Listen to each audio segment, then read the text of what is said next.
Welcome to Gospel Truth with Andrew Wommack, a teaching ministry that focuses on God's unconditional love and grace. And now, here's Andrew. Welcome to our Tuesday's broadcast of the Gospel Truth. Today I'm continuing a series talking about a better way to pray, and yesterday we started talking about how do you see the supernatural power of God flow through you? Like, how do you get an answer to prayer? And what we started doing yesterday was taking the example where Jesus had a fig tree that professed that it had figs, but it didn't have any, and so he cursed it, and the fig tree died and withered away. The next day his disciples saw what happened. They were just amazed by this. And they brought it to his attention, and he said, guys, this is faith. This is how faith works. Have faith in God. You shouldn't be surprised. And then he begins to tell them how he performed this miracle. And the same instruction that he gave his disciples is the same instruction to us about how to see miracles happen in your life. And so he said in Mark chapter 11, verse 23, Verily I say unto you, whosoever shall say unto this mountain, Be thou removed, and be thou cast into the sea, and shall not doubt in his heart, but shall believe that those things which he saith shall come to pass, he shall have whatsoever he saith. And on yesterday's program, at the conclusion, I was making the point that to begin to start seeing the power of God manifest through you the way it was through Jesus, so that without touching anything, doing anything in the natural, you see supernatural results. Jesus, first of all, mentioned 3 different times the words that we speak. I used Proverbs chapter 18, verses 20 and 21. In verse 21, it says, Death and life are in the power of the tongue, and they that love it shall eat the fruit thereof. And I begin to start emphasizing how important words are. Words are how God created the heavens and the earth. It's how He released His faith. And faith has to be spoken to have its full impact. If you are going to release the power of God the way that Jesus did with this fig tree, you have to start understanding and putting faith in words. Quit speaking dead words except when you want something to die. Quit speaking idle words. Start using your words to release the power of God. Man, that's a powerful truth. And let me also make this point. You know, there are a lot of people that they don't understand the power of words. It's obvious by the things that they say. And if you don't have any faith in your words, then the fig tree won't have any faith in your words, or whatever your problem is that you need to speak to. Remember, in this context, Mark chapter 11, verse 23, Jesus said, Whosoever shall say unto this mountain, the mountain would be like your problem. If you were speaking to cancer and telling cancer to die and get out of your body, and yet you don't believe in the words that you speak, then you know what? The things you're speaking to won't believe in the words that you speak. You can't have it both ways. You can't sit there and just speak hundreds, thousands of idle words thinking that they don't matter. I'm just shooting the breeze. I'm saying things that, you know, they aren't life or death. They're just nothing words. And then turn around and speak words and expect them to work. You're going to have to get to where when you speak words, you mean what you say what you mean, you put faith in words. That's important. You know, I was recently in Uganda, and I ministered over there, and this is my first trip to Uganda, and I really don't know a lot about it except just that week or so that I was over there. But from what I understand, you know, African time and clock time aren't the same things. When you say that we start a service at a certain time, that's usually when most of them just start moving in that direction, and it's not unusual to see people to be 30 minutes or an hour late. And you know, we've got a discipleship program over there that one of our Bible college students, Leland Shores, is administering, and I was just really impressed. I'm going to give an update on Uganda in just the next week or two, and I think you will be really blessed to hear what happened. But here's my point, that Leland over there has decided that instead of allowing people to come in 30 minutes, an hour late, in these discipleship classes. They literally, they don't shut the doors because many of these churches don't have doors.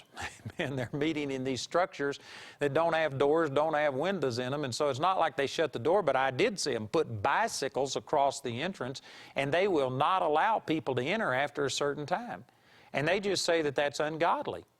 You know, ungodly means not like God. If God tells you He's going to do something, if He says He would be somewhere at 10 o'clock, then He's going to be there at 10 o'clock. And if you aren't there at 10 o'clock, then you are ungodly. And they are retraining these people. And some people think, well, I think that's restrictive and you shouldn't do that and you shouldn't be that strict. But again, it goes back to this principle that we're talking about. Whosoever shall say unto this mountain, and believe that those things which you say shall come to pass. If you don't believe in your words, if you tell somebody, I'm going to be there at 10 o'clock, and you aren't there at 10 o'clock, you aren't a person of integrity. If you are going to start seeing supernatural power released through your life, you're going to have to get to where when you say something, you mean what you say, you will swear to your own hurt and not change.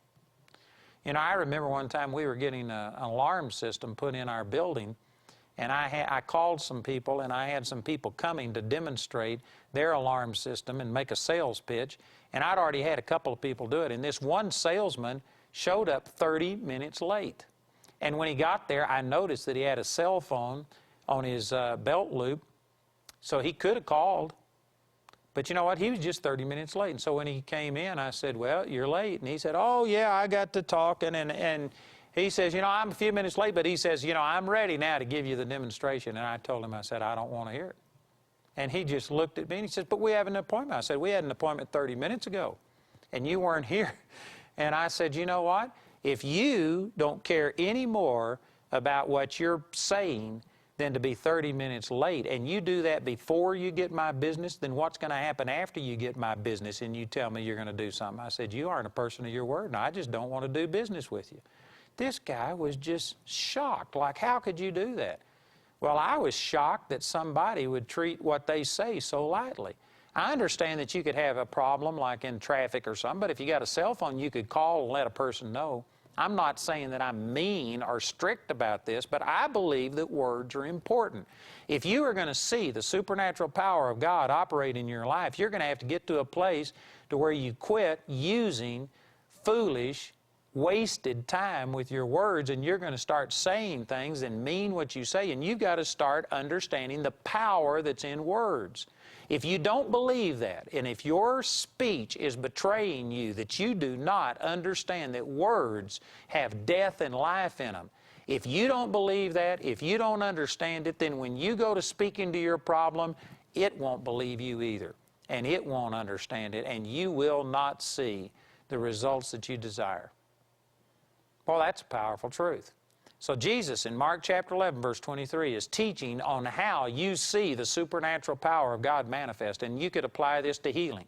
If you want to see cancer flee from you when you speak to it, well, then you're going to have to get to where you start meaning what you say. You're going to have to be a man or a woman of your word. You're going to have to quit listening to words that are foolish and vain. Every time you do that, every time you hear somebody using profanity, doing things, and you expose yourself to it, I'm aware that we can't live in a vacuum and there's going to be some exposure, but when you can do something about it and you don't, and you just allow words to come your way and it's unimportant to you and you've desensitized yourself to it, you also are cutting yourself off from seeing the supernatural power of God operate in your life. According to what Jesus said in Mark 11:23, you're going to have to start believing in the power, the creative power that's in words. He said, whosoever shall say unto this mountain, be thou removed, and be thou cast into the sea, and shall not doubt in his heart, but shall believe that those things which he saith shall come to pass, he shall have whatsoever he saith. Well, that's amazing.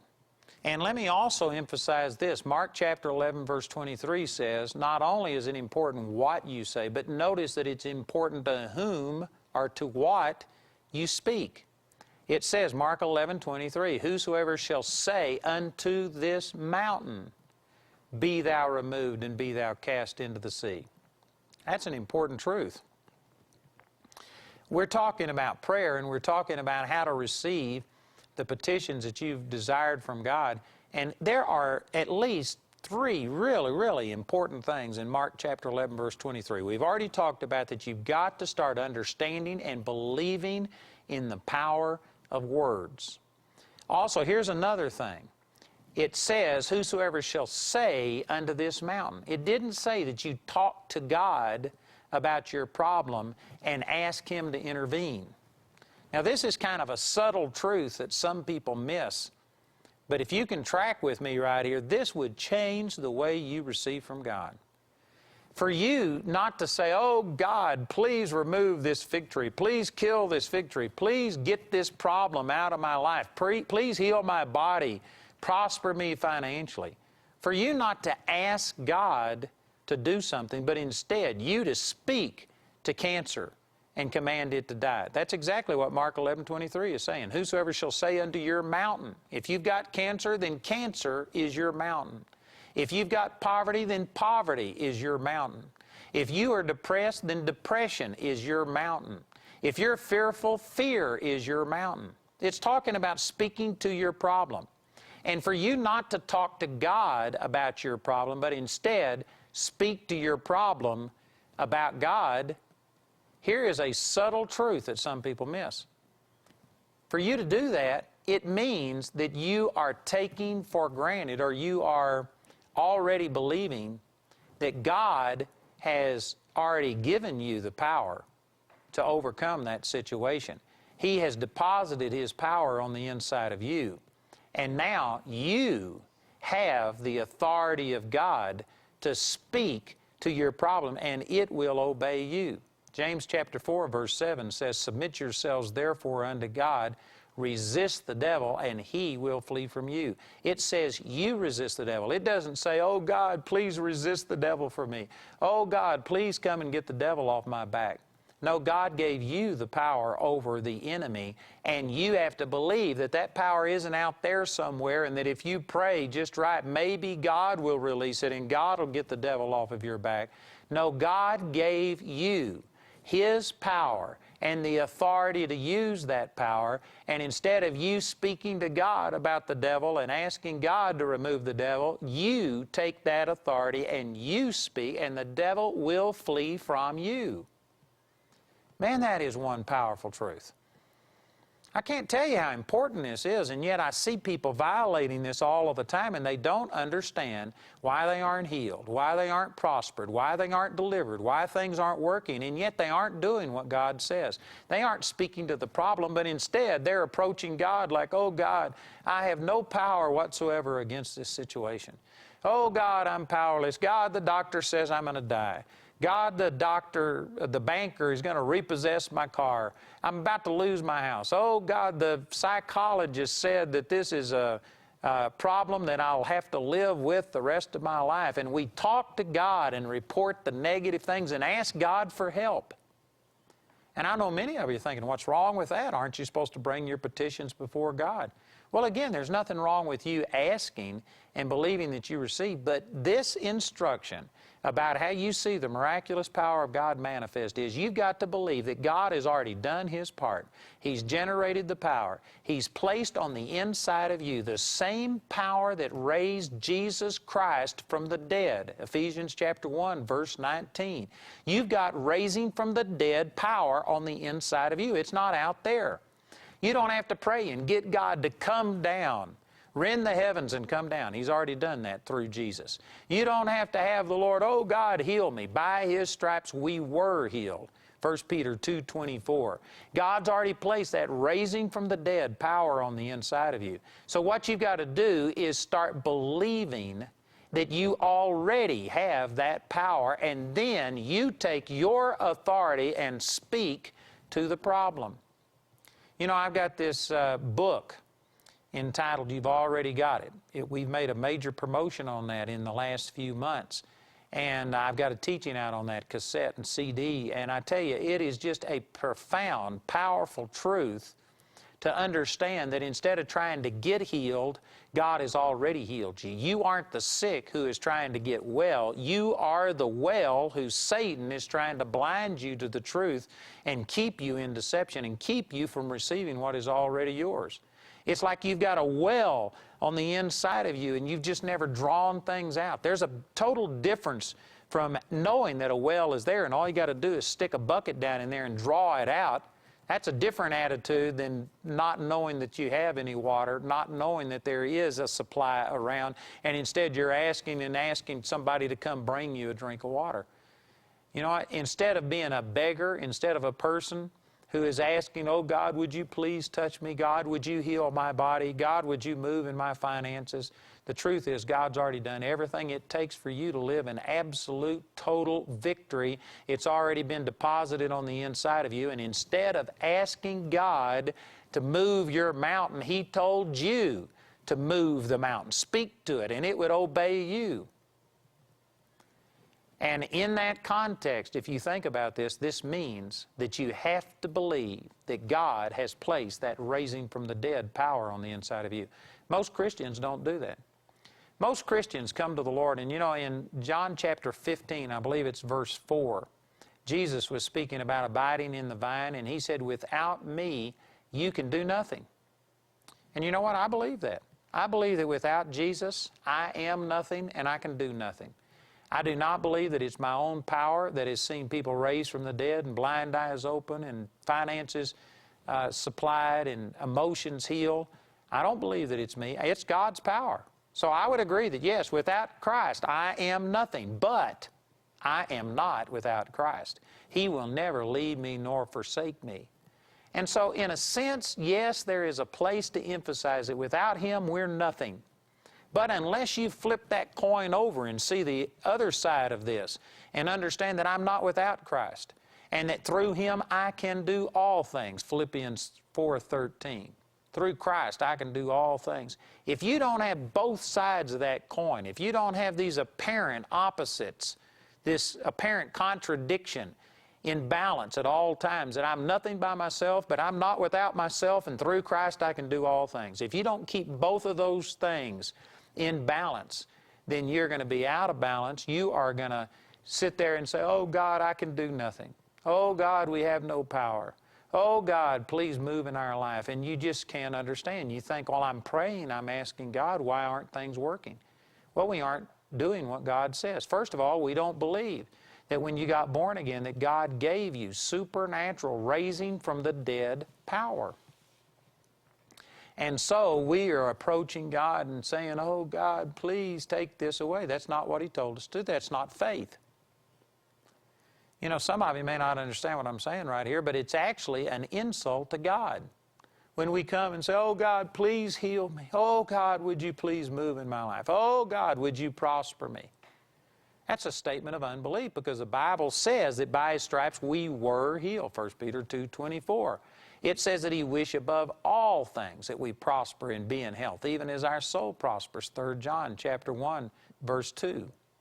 And so God has already prospered us. He's already put this power on the inside of us. You've got to believe that you've already got God's power, and instead of asking God as if He hasn't done His part, believe that what God's Word says is true. He's put this power on the inside of you, and He gave you the power of words to release that power.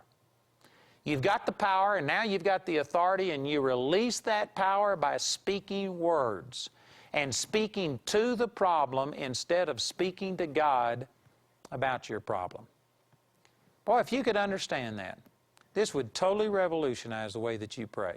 So much of what people call prayer is people begging God to do something when the truth is God's already done it. It's not God who needs to move, it's you that needs to believe. Take your authority and you command the power of God to be in manifestation. That's not the attitude that most Christians have. Most Christians approach God in prayer as if He can do anything, but He has done nothing. And they ask God to move and to heal and to bless and to prosper, when the truth is the Bible says He's already done all of those things. He's put the same power on the inside of you that Jesus had when He walked on this earth, and you have that power at your disposal. You release it by your words and you speak to the problem. Don't talk to God about your problem, but speak to your problem about God.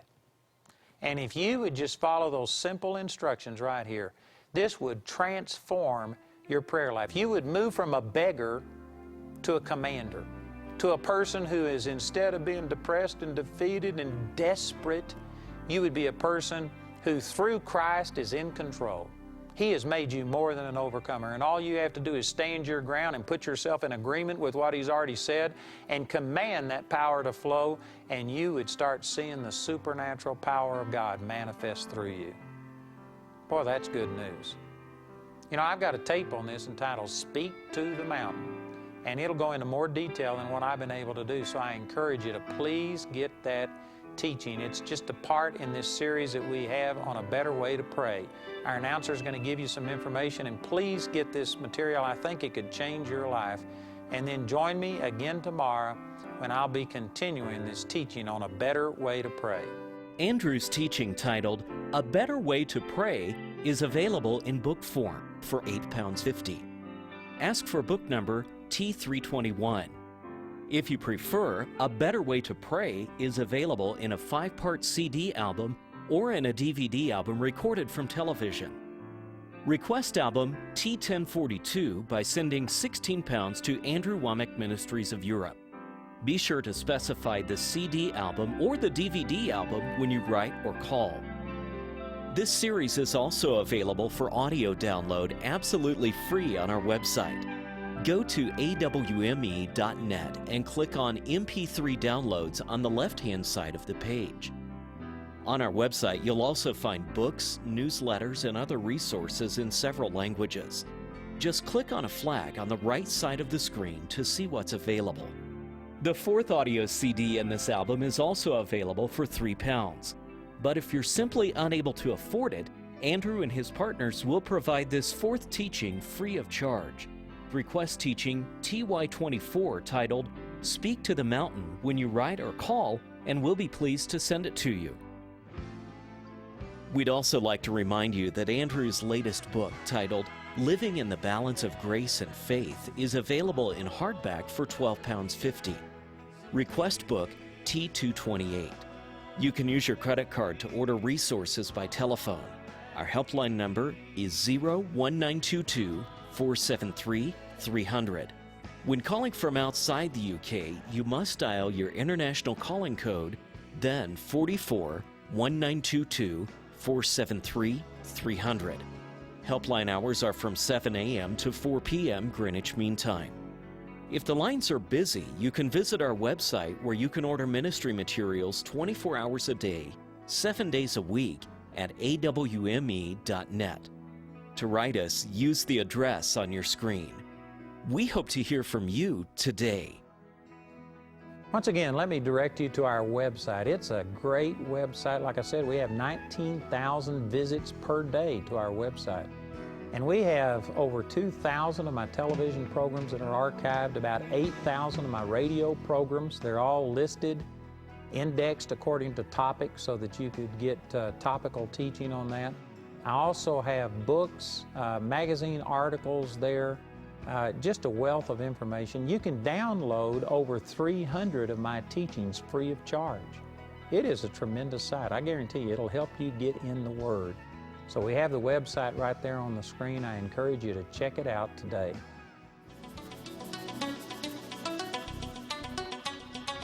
I had a chemical accident in a factory that was very toxic, a high concentration of glue fumes, which ruined the mucous membrane in my lung. This actually happened in Guangzhou, in the Guangdong province in the southern part of China.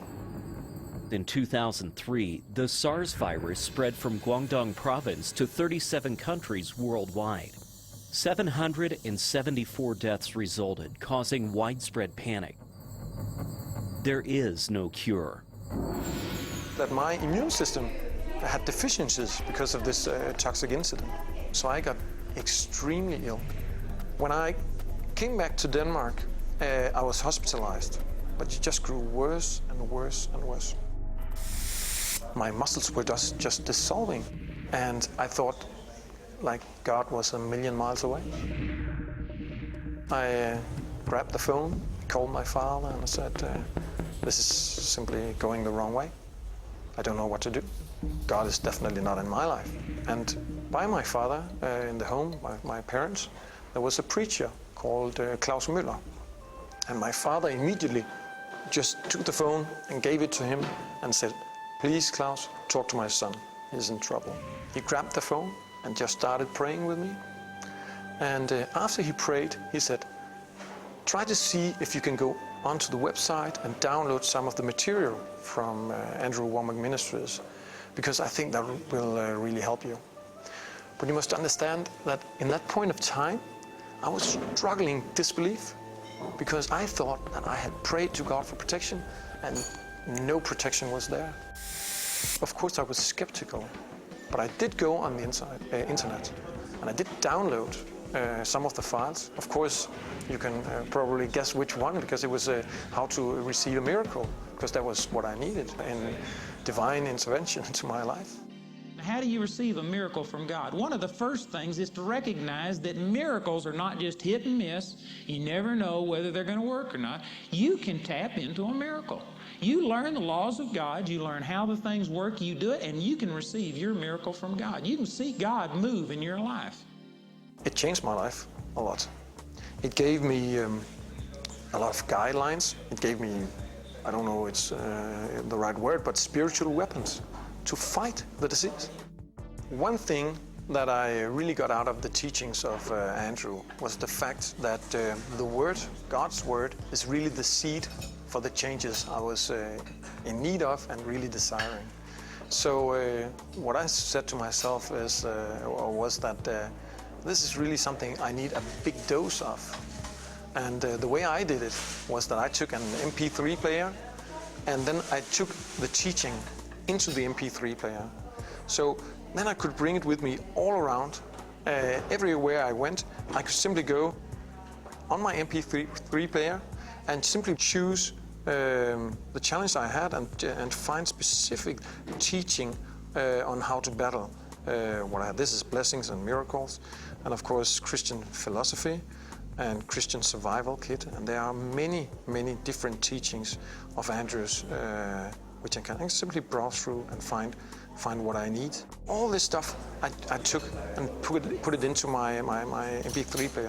And then I could listen to it while working, while being weak in bed, while being in transport in the car or whatever. And I simply started listening to this over and over again. And slowly it started changing the way I was thinking, the way I was acting, and the way I was handling my disease. I'm still battling the disease, but I'm definitely in another position now. I gained weight again. I actually started working again, and yeah, by the grace of God, I started my own company, and it's just blossoming. Everything I started doing was a lot more fruitful than before, and it just came without struggle.